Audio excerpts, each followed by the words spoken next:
चाय की दुकान पे, पान की दुकान पे बोलते हैं कि शायर और ख़तीब जब स्टेज पर आते हैं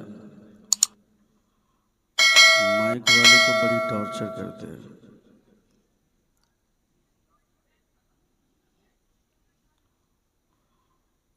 और जो बोलता है उसी को 5 मिनट के लिए माइक पर खड़ा कर दीजिए तो पसीना आ जाएगा।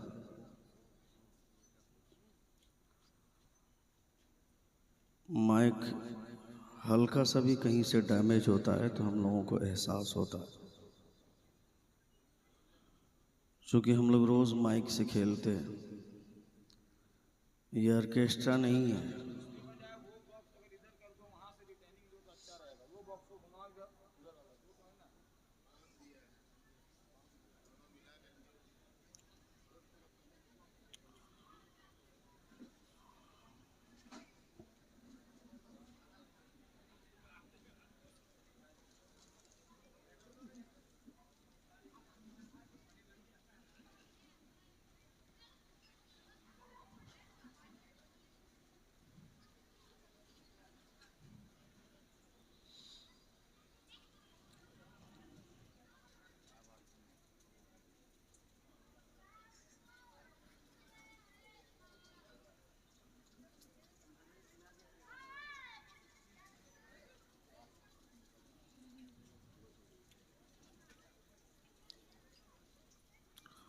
अल्लाह रब्बुल इज़्ज़त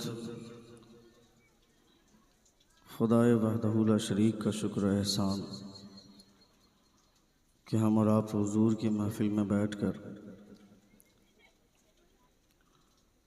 अल्लाह रब्बुल इज़्ज़त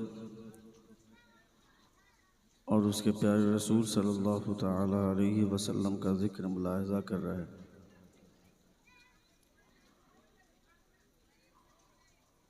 अल्लाह रब्बुल इज़्ज़त हम तमामों की हाज़िरी को कबूल फरमाए।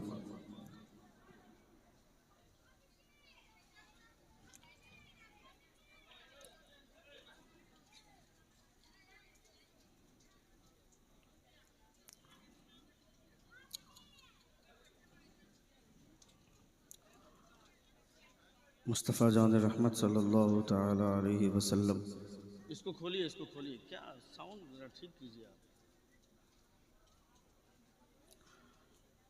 हेलो हेलो, और खोलिए थोड़ा सा। हेलो, हाँ ठीक है, छोड़ दीजिए, रहने दे। एक बार पूरा मजमा अपने दोनों हाथों को फिजा में लहरा कर कहें या रसूल अल्लाह, और एक बार कहें या हबीब अल्लाह।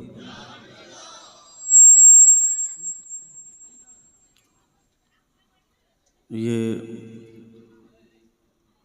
बहुत बड़ी सआदतमंदी है कि हम एक वली के उर्स में बैठे हैं। ये वो बारगाह है जहाँ पे खोटे सिक्के भी चला करते हैं। आप देख रहे हैं स्टेज बिल्कुल उलमा और शोरा से भरा हुआ है। मुझसे पेशतर आपने कई खूबसूरत आवाज़ों से मुलाकात की,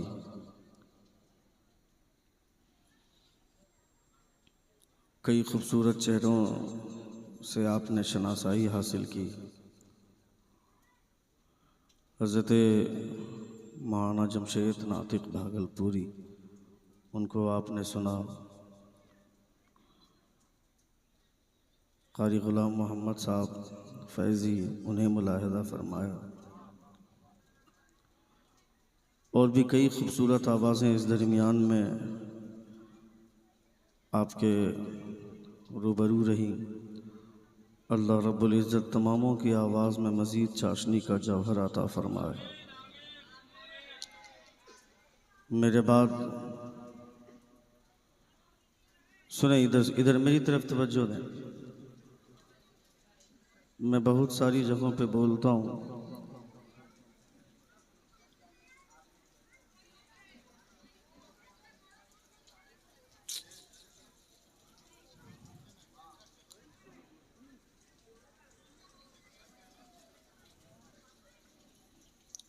जलसे सुने, इधर मेरी तरफ तवज्जो दें। मैं बोलता हूँ जगह जगह पे। जलसे बहुत सारी जगहों पे डैमेज हो जाते हैं, और जलसों के डैमेज होने के पीछे 2-3 वजूहात हैं। उनमें से सबसे पहली वजह, जिस जलसे में कोई पीर आ जाता है जलसा खराब हो जाता है। अब आप सुनिए, आप हर पीर नहीं, ऐसा पीर जो रात के 10 बजे आकर के माइक मांगता है, वह अपने 25-30 मुरीद को लेकर के आएंगे, तकरीर करेंगे, 50 लोगों को साथ लेकर के चले जाएंगे, जलसा डैमेज हो जाएगा। दूसरी वजह, जलसागाह के आसपास अगर दुकानें लग जाएं तो जलसा डैमेज होता है। तीसरी वजह, स्टेज से बिल्कुल करीब अगर ख़वातीन बैठे तो जलसा डैमेज होता है। मुझे समझ में नहीं आ रहा है, वहाँ ख़वातीन बैठी हैं, उसी से लग के जो नौजवान लोग बैठे हैं, ये खाली जगह किसके लिए रखे हैं? मैं छोड़ दीजिए, वो वीआईपी लोग हैं। जलसों के ख़राब होने के पीछे ये भी एक रीज़न है। कुछ लोग अपने आप को वीआईपी समझते हैं, और वीआईपी समझकर वो अलग जाकर के बैठते हैं। उन्हें कोई फ़र्क नहीं पड़ता है कि कौन आलिम बुला रहा है, कौन नहीं बुला रहा है, इससे कोई फ़र्क नहीं पड़ता है। वो ख़ुद को वीआईपी समझते हैं। जबकि मेरा मानना ये है कि ये उर्स हुजूर सदरुल उलमा का है। अगर आज के इस प्रोग्राम में सबसे बड़ा वीआईपी अगर कोई है तो हुजूर सदरुल उलमा है। बाकी जितने लोग हैं सब उनके नौकर हैं। मुझे वीआईपी लोगों से कोई मतलब नहीं है। जितने लोग अपने आप को हुजूर सदरुल उलमा और सदरुल अफाजिल के नौकर समझते हैं, खड़े हो जाए। जितने लोग अपने आप को हुजूर सदरुल उलमा का नौकर समझते हैं, खड़े हो जाए।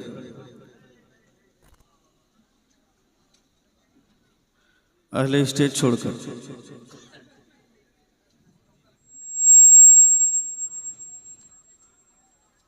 कुर्सी लेकर के सामने आए, कुर्सी लेकर के आए सामने। ख़वातीन नहीं, सिर्फ मर्द हजरात। कुर्सी नहीं छोड़ सकते, कुर्सी लेकर के आए।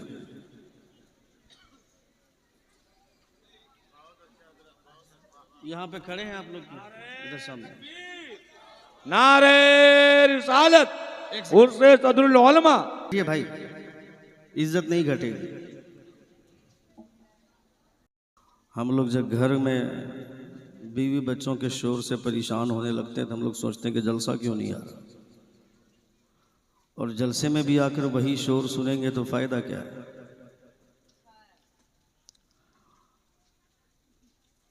आपकी आवाज़ें बहुत मीठी होती हैं।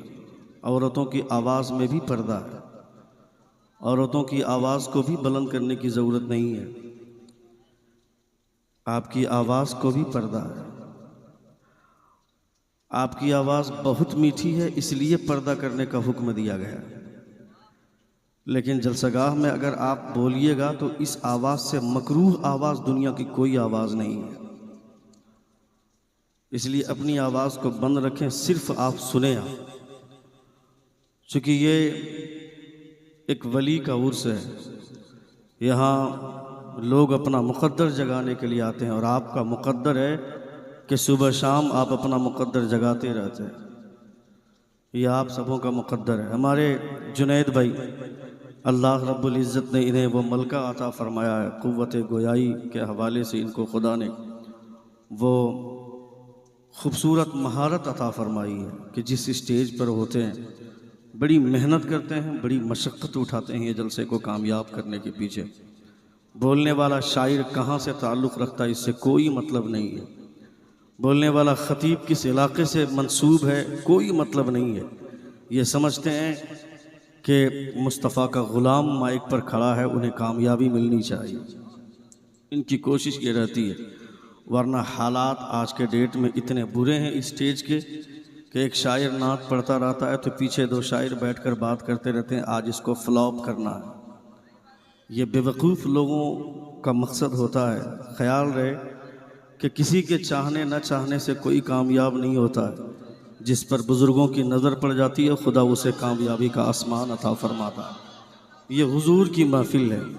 मुस्तफ़ा जान रहमत सल्लल्लाहु तआला अलैहि वसल्लम जिसे नवाजते हैं। मेरे बाद आप सुनेंगे हिंदुस्तान की वो खूबसूरत आवाज़ जिन्हें सुनने के लिए भी और जिन्हें देखने के लिए भी लोगों की आंखें बेचैन रहती हैं, वाह वाह, लोगों की समातें तड़पती हैं, जिसे दुनिया नदीम रज़ा फैज़ी मधुपुरी के नाम से जानती है। क्या बात है, जिंदाबाद जिंदाबाद। बहुत सारे लोगों ने एक वक्त सोचा था नदीम रज़ा फैज़ी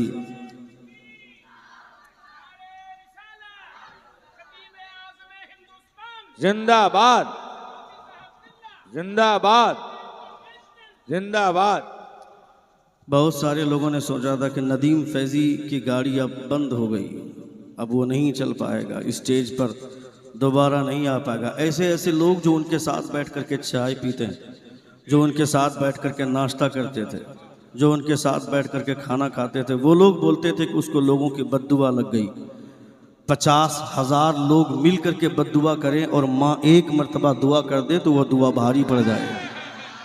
नदीम फैज़ी वाह वाह का वाह। सिक्का इस वजह से नहीं चलता है कि हमारे जैसे लोग, आप जैसे लोग क्या सोचते हैं। नदीम फैज़ी की उड़ान इसलिए इतनी तेज़ है कि उनकी माँ उनके लिए दुआएं करती हैं। अल्लाह रब्बुल इज़्ज़त हर बेटे को ऐसी माँ की दौलत अता फरमाए। एक बार जोर से पूरा मजमा अपने दोनों हाथ अरे या रसूल अल्लाह, या रसूल अल्लाह। अल्लाह सलामत रखे। हमारे चंचल भाई जिस स्टेज पर होते हैं बड़े मुतहर्रिक रहते हैं, बड़े बहुत बशाशत मिजाज और बशाशत आमेज़ लहजे में लोगों से बात करते हैं। बुज़ुर्गों के आस्ताने की खाक ने इनको वो बुलंदी अता फरमाई कि बड़े बड़े दौलतमंद मदीना नहीं जा पाते, मगर ये कई बार मदीने शरीफ से हाज़री का इन्होंने सआदत हासिल की है। अल्लाह रब्बुल इज़्ज़त इनके मुक़द्दर में मज़ीद ताबिंदगी अता फरमाए। आमीन आमीन। मामून रशीद नईमी, ये छोटा सा बच्चा पूरे हिंदुस्तान में अपनी आवाज़ की धमक बैठा रहा है, अपने अखलाक की किरणें फैला रहा है। हम लोग थोड़ी देर इनके घर में रहे, अखलाक का ऐसा असर इन्होंने, इनके भाइयों ने, इनके वालिद मोहतरम ने पेश किया। अल्लाह रब्बुल इज़्ज़त की बारगाह में दुआ है कि खुदा मुस्तफ़ा जान रहमत सल्लल्लाहु तआला अलैहि वसल्लम के हुस्न अखलाक का सदका अता फरमा दे। एक बार ज़ोर से पूरा मजमा अपने दोनों हाथों को फ़िज़ा में लहरा कर कहें या रसूल अल्लाह, और एक बार कहें या हबीब अल्लाह। कारी ग़ुलाम मोहम्मद रज़ा साहब, मैंने सुना कि बहुत अच्छी शायरी करते हैं और बहुत अच्छी ज़बान रखते हैं, बहुत अच्छा कलम रखते हैं। अल्लाह रब्बुल इज़्ज़त उनके कलम की तवानाइयों में मज़ीद बरकतें अता फ़रमाए। मौलाना फ़ुरक़ान साहब आपके इमाम हैं, अल्लाह रब्बुल इज़्ज़त इनकी सलाहियतों में मज़ीद निखार पैदा फ़रमाए।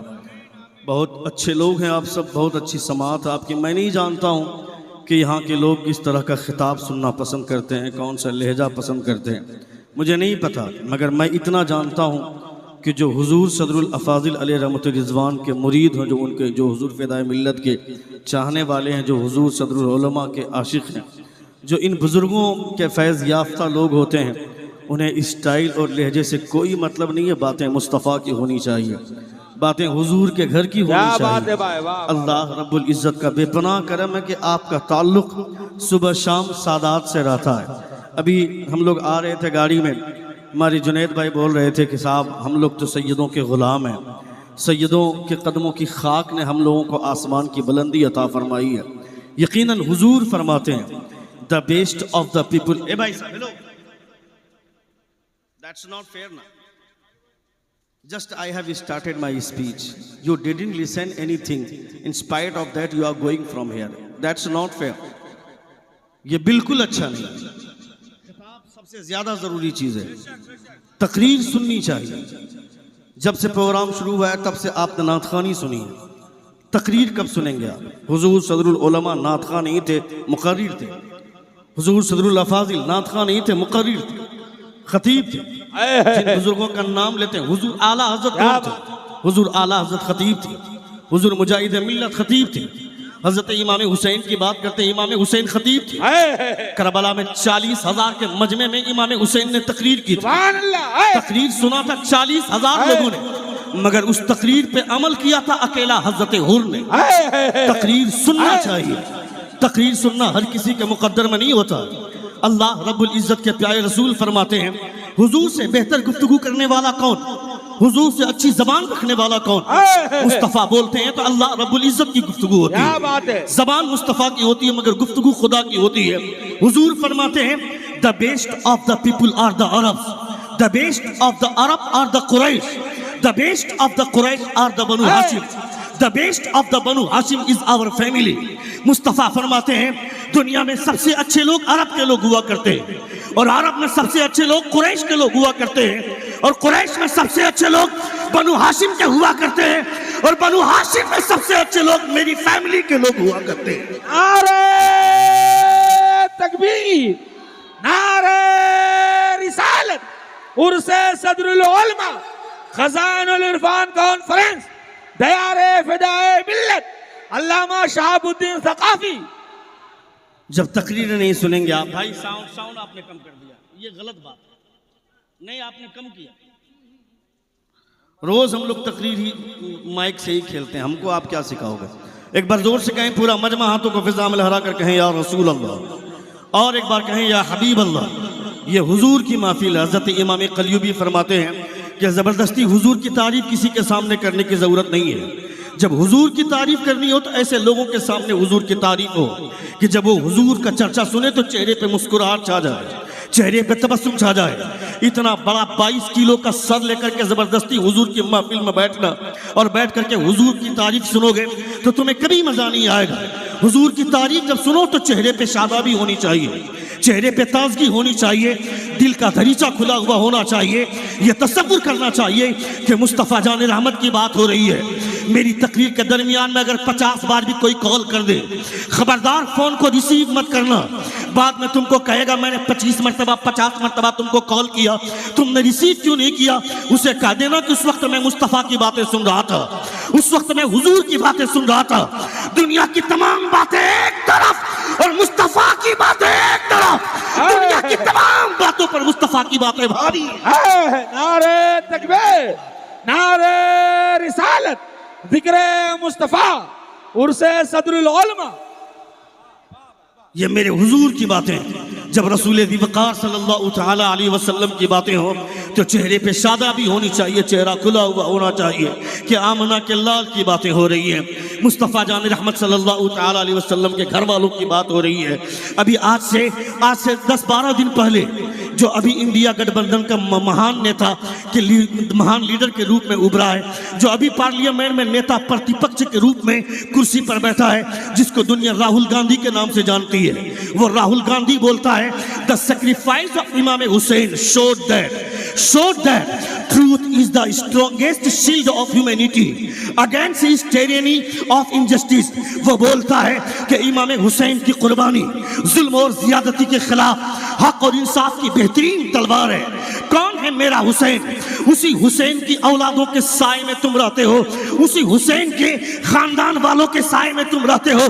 सदरुल अफाजिल की रगों में इमाम हुसैन का खून दौड़ता है, हुजूर सदरुल उलमा की रगों में इमाम हुसैन का खून दौड़ता है। नबी कौनैन सल्लल्लाहु अलैहि वसल्लम का खून उनकी रगों में है। तुम्हारे बच्चों को अपने बुजुर्गों की तारीख याद नहीं है, मगर वो नेल्सन मंडेला बोलता है I have been live in prison 20 years।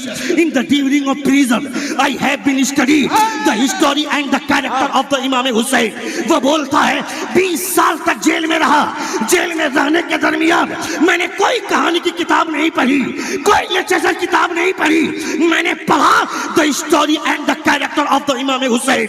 मैंने हुसैन की कैरेक्टर, हुसैन का कैरेक्टर पढ़ा, हुसैन की जिंदगी पढ़ी, and from this character I have been got the spiritual power and way of the freedom of life. वो बोलता है मैंने हुसैन के कैरेक्टर से सीखा कि जुल्म का पंजा मोड़ा कैसे जाता है, जुल्म की आंखों में आंखें डालकर बात कैसे की जाती है। वो नेल्सन मंडेला बोलता है, आज जो मैं साउथ अफ्रीका का प्रेसिडेंट बना हूं, इसमें मेरा कमाल नहीं है, ये कमाल है इमाम हुसैन का। नारे तकबीर, नारे रिसालत, उर्स सदरुल उलमा, खानदाने नबी, या हुसैन, या हुसैन, या हुसैन, या हुसैन, या हुसैन। आए आए वाह वाह। जब अली के घर वालों की बात हो तो इंसान को अपने दिमाग के तमाम तरह की खिड़कियों को खोल देना चाहिए कि हुसैन की बात हो रही है, हुसैन के घर वालों की बात हो रही है, हजरत अली की बात हो रही है, मुस्तफ़ा जान रहमत की बेटी की बात हो रही है, हुजूर की बात हो रही है।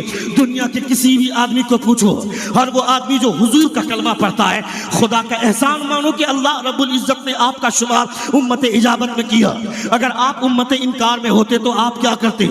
अल्लाह रब्बुल इज़्ज़त ने बहुत सारी मखलूक को दुनिया में पैदा फरमाया। इंसानों में ही बहुत सारे लोग ऐसे हैं जिन्होंने हुजूर का कलमे का इनकार किया, हुजूर की शरीयत का इनकार किया, वो भी उनके भी मुस्तफ़ा नबी हैं। अल्लाह फरमाता है, कुल या अय्युहन्नास इन्नी रसूलुल्लाह इलैकुम जमीआ, ए मुस्तफ़ा आप कह दे कि मैं तमाम लोगों के लिए रसूल बनकर के आया हूँ। हुजूर सबके लिए रसूल हैं, हुजूर सबके लिए पैगंबर हैं, चाहे वो काफिर हो चाहे वो मुस्लिम हो। मगर जो काफिर हैं उनका शुमार उम्मत इनकार में आता है, मगर आपका शुमार उम्मत इजाबत में आता है। वो काफिर उम्मत इनकार में है, उन्होंने हुजूर के कलमे का इनकार किया। खुदा अगर ऐसे घर में आपको पैदा कर देता जिस घर के लोग पैदा होने के बाद जानवर का गोबर खाते हैं, गाय का पेशाब पीते हैं, तो आप क्या कर लेते? मगर खुदा का एहसान नहीं है क्या? अल्लाह रब्बुल इज़्ज़त ने ऐसे घर में पैदा फरमाया जहाँ के लोग मुस्तफ़ा का नाम लेते हैं या मुस्तफ़ा का नाम सुनते हैं तो अंगूठे को बोसा देकर आंखों से लगाते हैं। ये खुदा का एहसान मानो, अल्लाह रब्बुल इज़्ज़त का एहसान मानो। मैं हर कलमा पढ़ने वाले इंसान से अगर ये सवाल करोगे तो सबका एक जवाब होगा। किसी से भी पूछ कर देखो कि खुदा के बाद आप सबसे ज्यादा प्यार किससे करते हैं, जवाब मिलेगा मुस्तफ़ा जान रहमत से। खुदा के बाद आप सबसे ज्यादा इश्क किससे करते हैं, जवाब मिलेगा रसूल वक़ार से। हज़रत आदम से पूछो, हज़रत अबू बकर सिद्दीक़ से पूछो कि खुदा के बाद सबसे ज्यादा मोहब्बत किससे, जवाब मिलेगा मुस्तफ़ा से। हज़रत उमर से पूछो खुदा के बाद सबसे ज्यादा प्यार किससे, जवाब मिलेगा हुजूर से। हज़रत उस्मान गनी से पूछो खुदा के बाद सबसे ज्यादा प्यार किससे, जवाब मिलेगा आमना के लाल से। हज़रत अली से पूछो कि खुदा के बाद सबसे ज्यादा मोहब्बत किससे, जवाब मिलेगा मुस्तफ़ा से। 1,24,000 कमोबेश सहाबा में से किसी से भी पूछो, सबका एक जवाब कि खुदा के बाद दुनिया में एहतराम के काबिल है जितने लोग, मैं सबको मानता हूं मगर मुस्तफ़ा के बाद। मगर यही सवाल कभी मुस्तफ़ा से पूछना, मेरे आका सबका एक जवाब, खुदा के बाद सबसे ज्यादा मोहब्बत आपसे करते हैं, मगर आप खुदा के बाद सबसे ज्यादा मोहब्बत किससे करते हैं? तो मेरे आका इरशाद फरमाते हैं, खुदा के बाद सबसे ज्यादा मोहब्बत मैं किससे करता हूँ, वो मेरी बेटी फातिमा है और उनके बेटे हसन हुसैन। नारे तकबीर, नारे रिसालत, नबी का घराना, उर्स सदरुल उलमा, अल्लामा शहाबुद्दीन सकाफी। वाह भाई वाह, जिंदाबाद जिंदाबाद, लाजवाब लाजवाब।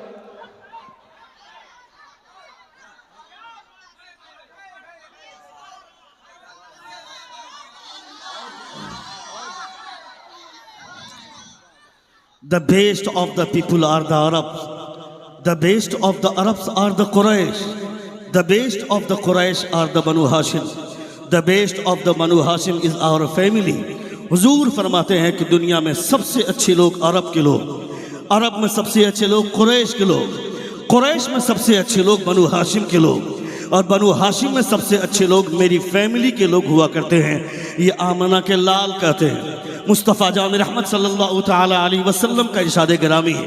मैं आपसे कहता हूँ, अगर आप तकरीरें नहीं सुनेंगे, खिताब नहीं सुनेंगे, नदीम फैज़ी किन्नाब, आप क्या, आप ही नहीं, आवाम तो आवाम खवास लोग भी उतनी ही तबीयत के साथ उनकी नात खानी सुनते हैं।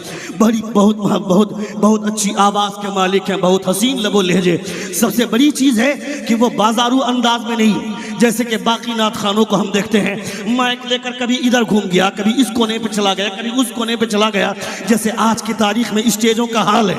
अल्लाह रब्बुल इज़्ज़त ऐसे बाजारू नात खानों से बचाए। मगर अल्लाह रब्बुल इज़्ज़त ने नदीम फैजी को वो मलका अता फरमाया कि आवाज़ के जरिए वो खेलते हैं माइक पर, इसी को तो फनकारी बोलते हैं, इसी को तो कलाकारी बोलते हैं। मगर नात पढ़ना अपने बलबूते पर नहीं, जिसको हुजूर चाहते खुदा उसे नात खा बना दिया करता है। ये मुस्तफ़ा की इनायत है। नहीं देखा तुमने क्या, रात के सन्नाटे में हजरत उमर फारूक रज़ी अल्लाह तआला अन्हु एक औरत की आवाज़ सुनते हैं, दरवाज़ा खोलते हैं, कहा मैंने अभी अभी एक आवाज़ सुनी। कौन सी आवाज़ थी? वो खातून बोलती है कि मैं हुजूर की नात पढ़ रही थी। हजरत उमर फरमाते वो नात सुनाओ। वो खातून शर्माती है। हजरत उमर फरमाते नात सुनाओ। वो खातून बोलती है मैं नहीं सुनाऊंगी, मुझे अच्छा नहीं लग रहा है, आप सुनने की जिद क्यों कर रहे हैं? हजरत उमर फरमाते हैं वो इसलिए ताकि नात पढ़ने की बरकत से कल क़यामत में तेरी मग़फ़िरत हो जाए, तो नात सुनने की बरकत से क़यामत में मेरी मग़फ़िरत हो जाए। वाह वाह वाह वाह। नात की बरकतें, ये नात का सदका है। मगर जहां नात आप तबीयत के साथ सुनते हैं, तकरीर कौन सुनेगा? तकरीर आपका बाप आकर नहीं सुनेगा, तकरीर भी आपको ही सुनना चाहिए। अगर नात से दिलचस्पी है तो तकरीर भी समझना होगा। तकरीर में भी कोई खतीब बोलता है तो हुजूर की बात बोलता है, इसका मतलब तुमने नात का मतलब नहीं समझा, नात का मफहूम नहीं समझा। जो शायर बोलता है वो भी नबी की नात है, जो खतीब बोलता है वो भी नबी की नात है। अगर मैं अपने बाप की बात करूं तो मेरी कोई ज़रूरत नहीं है, मगर मैं अगर हुजूर की बात करूं तो मेरी बातें सुननी चाहिए। नबी कौनैन सल्लल्लाहु अलैहि वसल्लम की बात हो तो सुनना चाहिए। एक पंडित बोलता है, एक पंडित हरिचंद, वो मंदिर में जो घंटियां बजाता है, मंदिर में लोगों को गीता का पाठ पढ़ाता है, रामायण का श्लोक पढ़ाता है, वो पंडित बोलता है, पंडित हरिचंद बोलता है एक अरब ने आदमी का बोल बाला कर दिया, खाक के जर्रों को हम दोषे सुरैया कर दिया, खुद न थे जो राह पर औरों के हादी बन गए, क्या नजर थी जिसने मुर्दों को मसीहा कर दिया, वो मेरे मुस्तफ़ा जान रहमत की नजर थी। अल्लाह रब्बुल इज़्ज़त ने हुजूर को इतना बाकमाल बनाया, हुजूर के कदमों के सदक़े में अल्लाह रब्बुल इज़्ज़त ने इन बुजुर्गों को इतना बाकमाल बनाया। आपको तो जिंदगी भर अपने मुकद्दर पर नाज करना चाहिए, मगर आप सोचते नहीं है आपको तो मुकद्दर से मिल गई इन बुजुर्गों की बारगाहें, इनकी चौखट मिल गई मुकद्दर से, मगर आप इसका लिहाज नहीं करेंगे, इसका एहतराम नहीं करेंगे। आपकी बेटियां बाजार में चलेंगी तो उसके सर पे दुपट्टा नहीं रहेगा, आपकी बेटियां बाजार में चलेंगी हुस्न की नुमाइश करेंगी, उसे कब समझाओगे?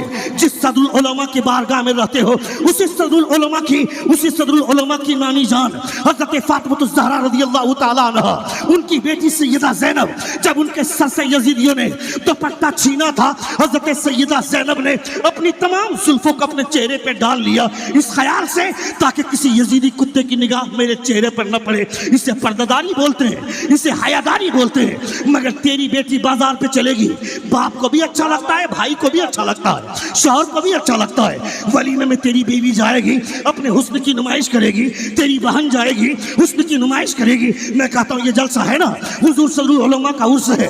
यहाँ जो औरतें कुर्सी पर बैठी है, किसके चेहरे पे नकाब है? किसका चेहरा छिपा हुआ है?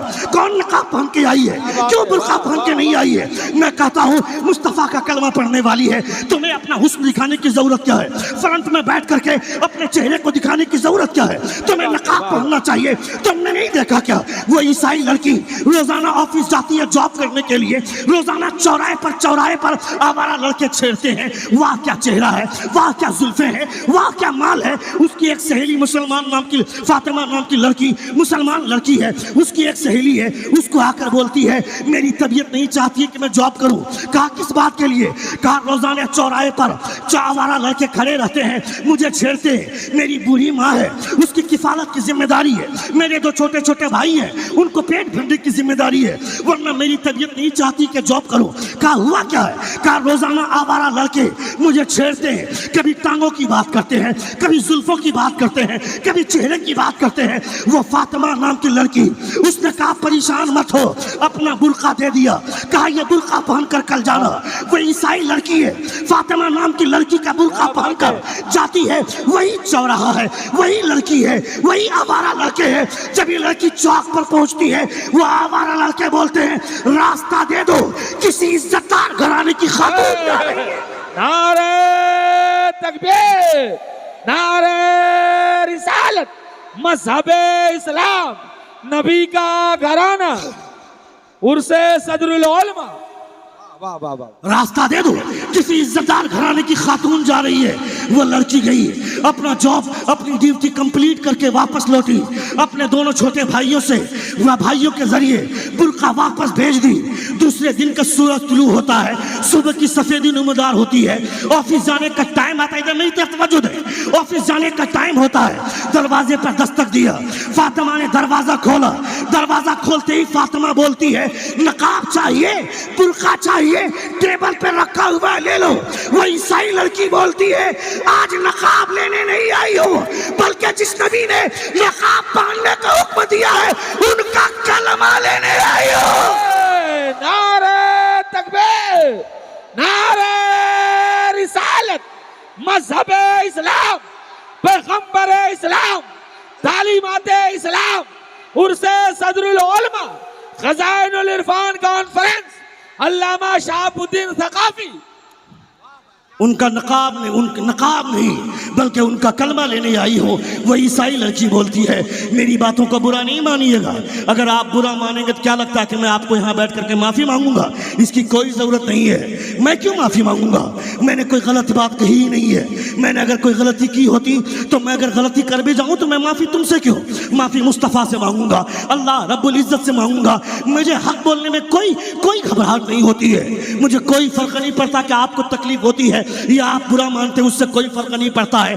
मैं चापलूसी नहीं कर सकता हूँ। ये मेरे बाप का स्टेज नहीं है, ये रसूल का मेंबर है, ये मुस्तफ़ा का मेंबर है। जब तक कुरान की तिलावत नहीं होती है ये स्टेज होता है, इसमें कोई भी बैठ सकता है, चाहे वो नेता खड़ा होकर के पेशाब करता है वो भी आकर बैठेगा, MLA या MP वो भी आकर बैठ सकता है, जब तक कुरान की तिलावत नहीं हुई थी। मगर जैसे ही कुरान की तिलावत हो गई अब कोई खड़ा होकर पेशाब करने वाला MLA नहीं बैठेगा, कोई MP नहीं बैठेगा। वो बैठेगा जिसके सीने में हुजूर का इल्म होगा, जिसके सीने में कुरान की दौलत होगी, जिसके सीने में मुस्तफा का इल्म होगा। है जिंदाबाद जिंदाबाद जिंदाबाद, लाजवाब है, लाजवाब लाजवाब, वाह, जिंदाबाद जिंदाबाद। क्या पैगाम है भाई, वाह। सुन रहे हैं आप, सुन रहे हैं? कितने लोग सुन रहे? जरा हाथ उठाकर कहें या रसूल अल्लाह, और एक बार कहें या हबीब अल्लाह। अल्लाह रब्बुल इज़्ज़त का बेपनाह करम। बहुत अच्छा बज रहा है, बहुत अच्छा बजा रहे हैं आप। शुरू में थोड़ी सी घबराहट हुई मगर बाद में फिर आपने साउंड खोला, बहुत अच्छा लगा। एक बार जोर से पूरा मजमा हाथों को फिजा में लहरा कर कहें या रसूल अल्लाह, और एक बार कहें या हबीब अल्लाह। हुजूर की महफिल में, जब हुजूर सल्लल्लाहु तआला अलैहि वसल्लम की महफिल में बैठे, ख़ास तौर पर आराब की तकरीब में जब भी आप जाएं तो ख्याल रखें कि बुजुर्गों की बारगाह है। उलमा फरमाते हैं, when you want to visit to the वली of Allah, keep your eyes down, because औलिया of Allah they do not read your face but the status of heart. हमारे उलमा फरमाते हैं, जब किसी वली की बारगाह पे हाजिरी दो तो खबरदार अपनी निगाह नीची रखना, अपने दिल की हिफाजत करना, इसलिए कि औलिया अल्लाह तुम्हारे चेहरे को नहीं तुम्हारे दिलों की हालत को जानते हैं, तुम्हारे दिलों का स्टेटस जानते हैं। इसलिए वलियों की बारगाह में यहाँ भी आकर के आदमी मजाक करता है, वलियों की बारगाह में भी आकर के आदमी खिलवाड़ करता है, बोलता है कि मेरे पड़ोस में एक आदमी का मकान 3 मंजिला है, मुझे 4 मंजिला मकान मिल जाए। एक साहब मेरे पड़ोस में एक आदमी के पास वैगनर कार है, मुझे ब्रेजा लेने की ताकत दे दीजिए।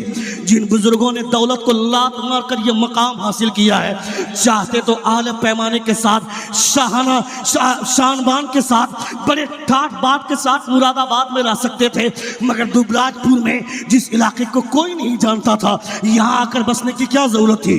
यहाँ आकर के अपनी पूरी जिंदगी सर्फ क्यों कर दी? यहाँ आपकी इसी की जमीन को, इसी मिट्टी को अपनी आरामगाह बनाने का मतलब क्या है?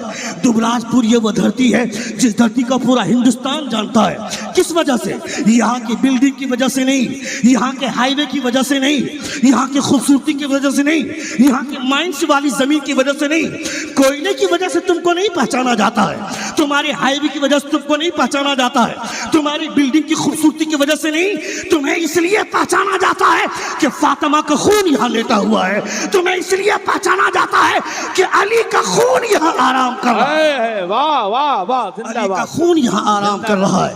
अल्लाह रब्बुल इज़्ज़त का बेपनाह करम है कि आपका ताल्लुक ऐसे बुजुर्गों से है। जिंदाबाद जिंदाबाद जिंदाबाद, नारे तकबीर, हाथों को उठाकर जवाब दे, नारे तकबीर, नारे रिसालत, उर्से सदरुल उलमा खजानुल इरफान कॉन्फ्रेंस नबी का घराना अल्लामा शहाबुद्दीन सकाफी साहब किबला। अल्लाह रब्बुल इज़्ज़त का बेपनाह करम है, रसूल दी वक़ार सल्लल्लाहु तआला अलैहि वसल्लम का बेपनाह शुक्र एहसान है। अपने बच्चों को बताएं, अपने बुजुर्गों का कैरेक्टर बताएं। कभी घर में बैठ करके आप बताएं कि हुजूर सदरुल उलमा कौन थे।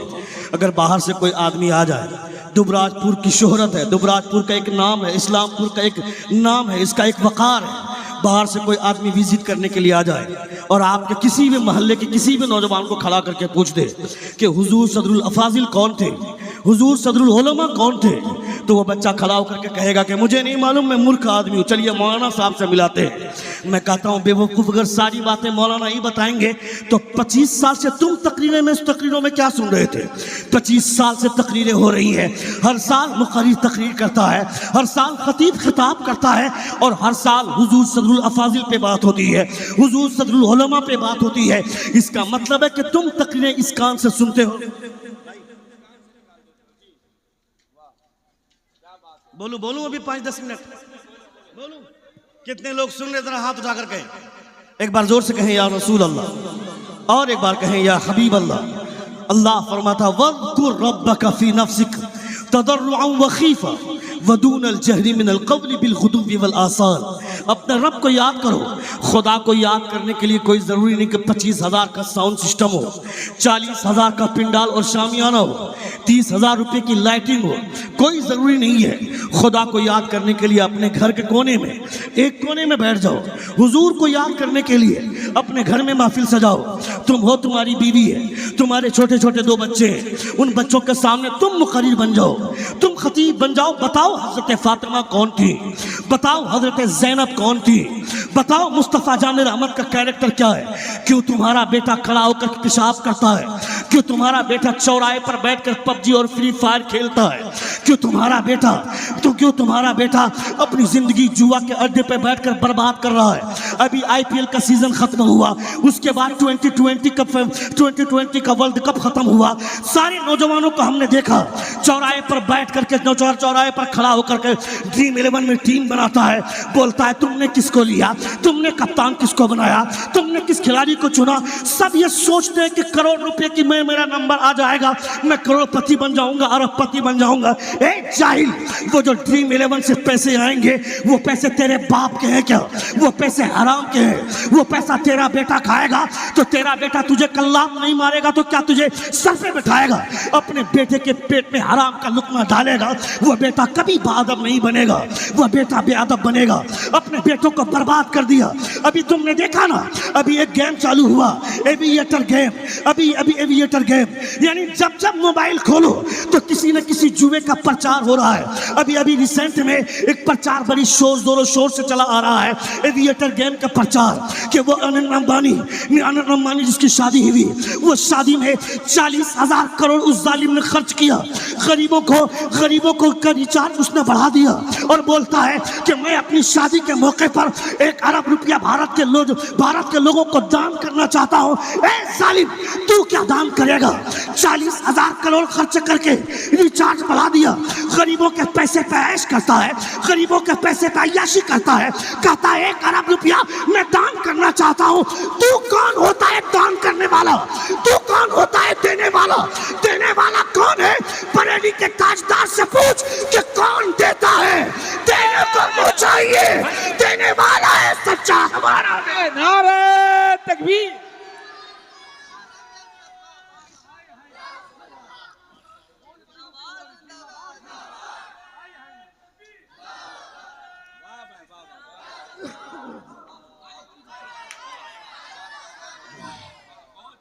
कौन देता है? देने को मुँह चाहिए, देने वाला है सच्चा हमारा नबी।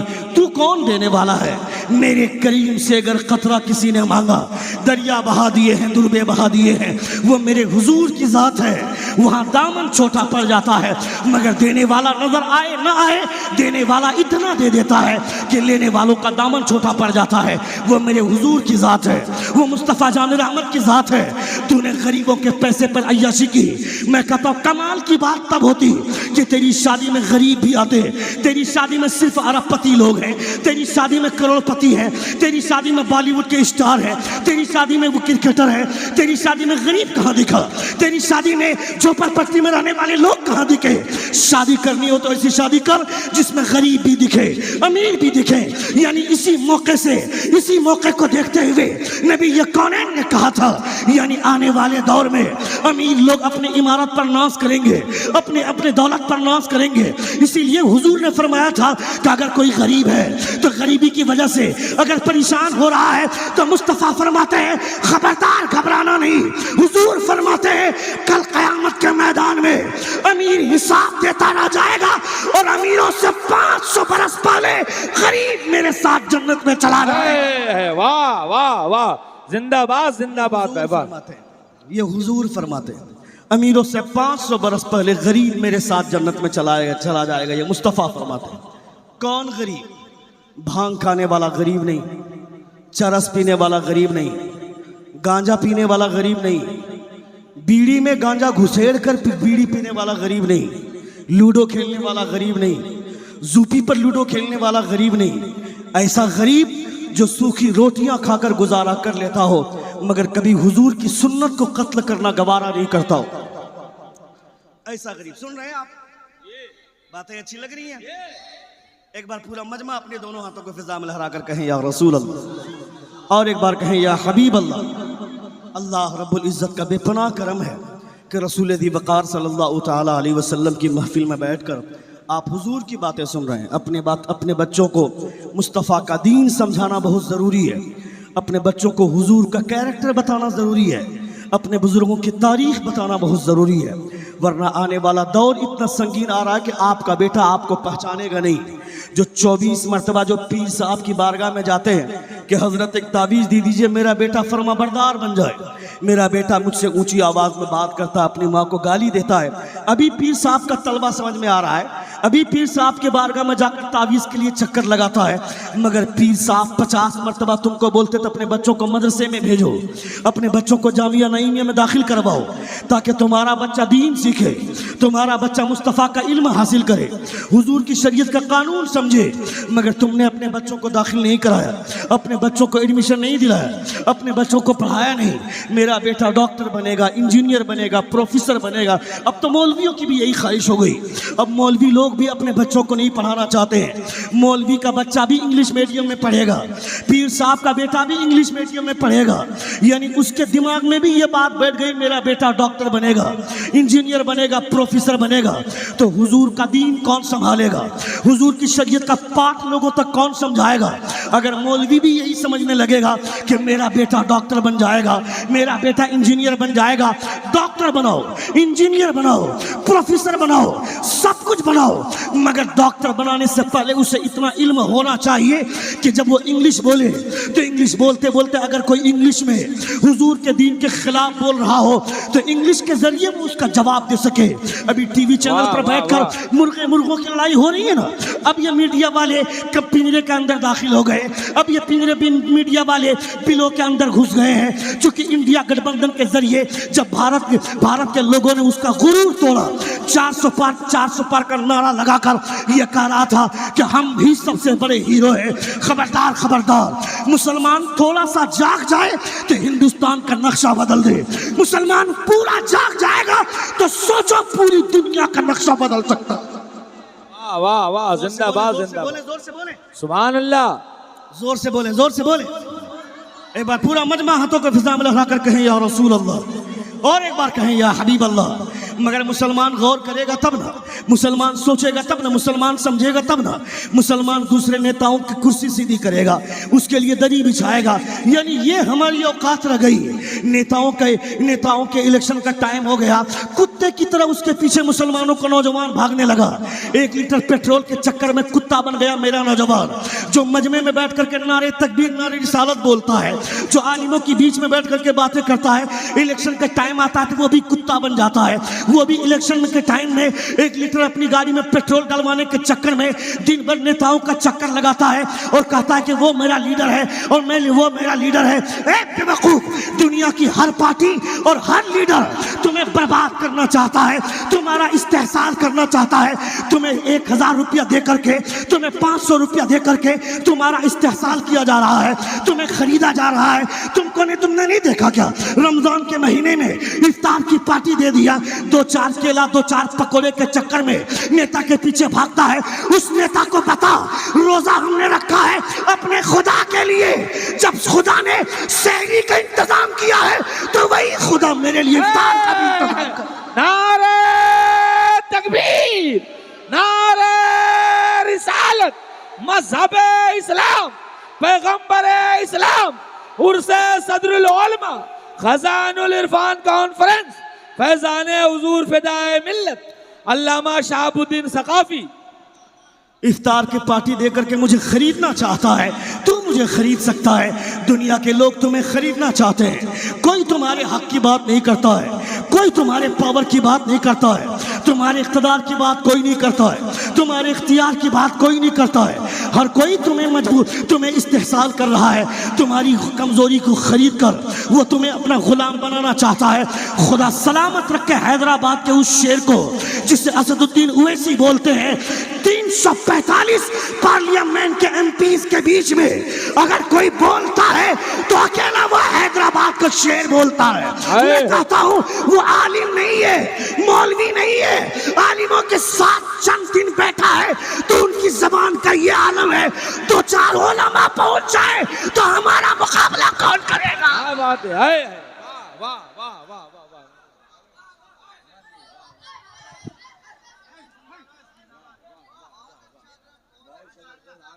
सुन रहे आप, सुन रहे तो नारा मजमे से नहीं लगता है।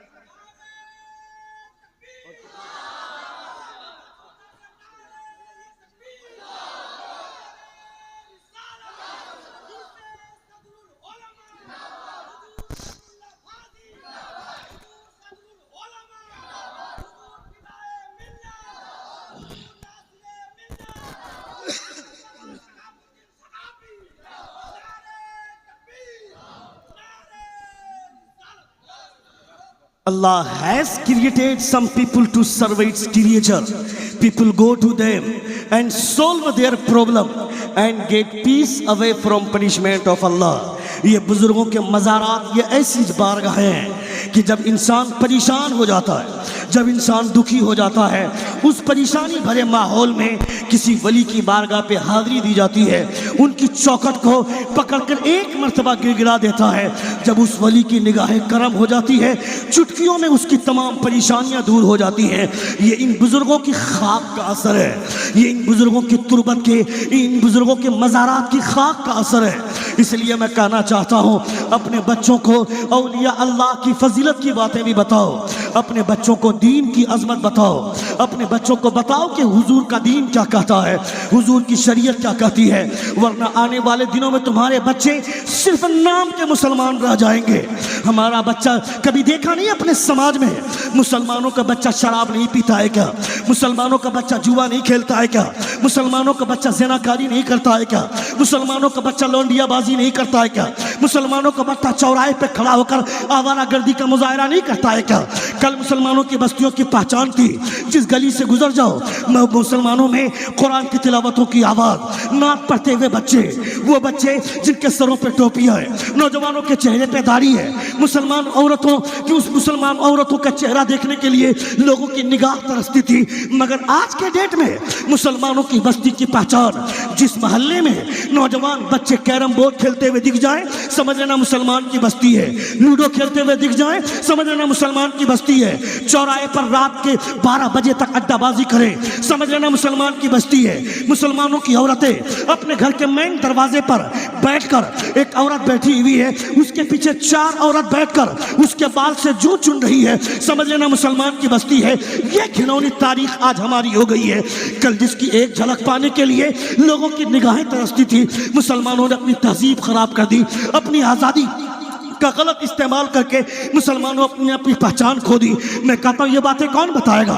कभी तुमने सोचा अपने घर के माहौल को कैसे बदलें, अपने घर का समाज कैसे बदलें, मेरे घर का माहौल कैसे बदलेगा, मेरे घर की फिजा कैसे बदलेगी? मेरे घर में 10 लोग हैं, उन 10 लोगों में से एक आदमी भी नमाज नहीं पढ़ता है और सोचते मुंह खोले खुदा आसमान से रसगुल्ला गिराए सीधे मेरे मुंह पे गिरे। ए जालिम, अपने आप को कभी सोचता नहीं है, कभी खुदा के लिए सर को नहीं झुकाता है। मेरा बेटा मैट्रिक के एग्जाम में बैठा है, पीर साहब एक तावीज दे दीजिए ना, मेरा बेटा कामयाब हो जाए। मेरा बेटा इंटर के फाइनल ईयर में है, एक तावीज दे दीजिए ना, मेरा बेटा कामयाब हो जाए। मेरा बेटा पीजी का एग्जाम दे रहा है, ये लास्ट ईयर है, एक तावीज दे दीजिए ना, मेरा बेटा कामयाब हो जाए। मैं कहता है जालिम, अपने बेटे की कामयाबी के लिए 50 मरतबा पीर साहब का चक्कर काटता है, इमाम साहब के तलवे चाटता है, मौलवी का चक्कर काटता है, मगर दिन भर में रोजाना 5 मरतबा कामयाबी तुम्हें अपने पास बुलाती है।